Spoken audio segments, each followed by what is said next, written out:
Howdy mates, good afternoon. How are we doing on this Thursday? Here's a part 2 film. Still at the lands that are unappealing, bad, naughty. We're over on the Notch Trail at the Badlands National Park. After having a chance to do some review a bit more, it's quite fascinating to read up. So, something worth noting, roughly 50 to 60 million years ago, this whole part of South Dakota was once under what is known as the Western Interior Seaway. And so, when it comes to fossils, you will not find dinosaur fossils. Rather, you will find more aquatic creatures that would have came from that time, such as the Mosasaurus, for example, which was basically a swimming dinosaur in a sense, but it wasn't a land-dwelling. But aside from that, the fossils that come afterward were mostly from mammals. And a couple of examples included the subhyracoddon, the archaeopteron, which was it was described as like a pig-like creature. And then the first one, the subhyracoddon, that was apparently a hornless rhino. So there's that.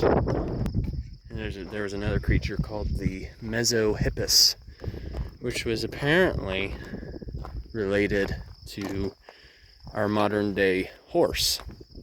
But the Mesohippus, rather than having one single hoof or toe, they had 3 separate hoofs or toes. And they were much smaller. They were about the size of a border collie, in comparison to a dog. They were cute. So, Badlands, they're known for their fossils too, in their prehistoric context. And most of what is here is known as the Sharps Formation that you're seeing. So it's mostly a result of deposition, sediment deposition from the Rocky Mountains or even the Black Hills, which are a little further west from here.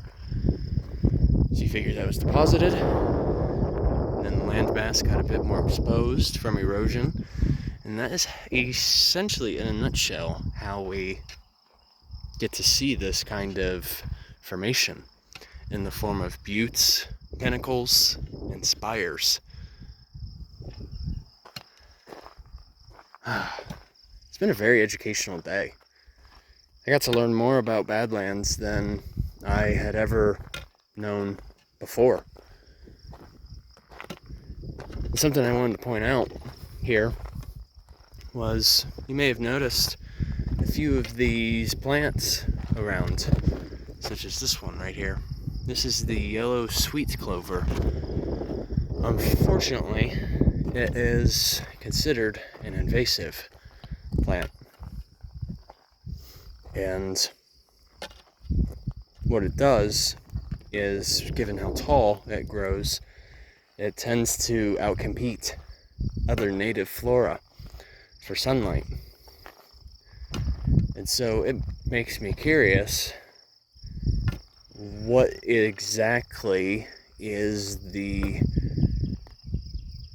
protocol for the biotechs over here to help control this yellow sweet clover? It's difficult to say. Every park is different in terms of how they manage. But yeah, this is cool. I think the last time I saw anything similar to this was when I was in Utah. And yet, the type of bedrock is completely different.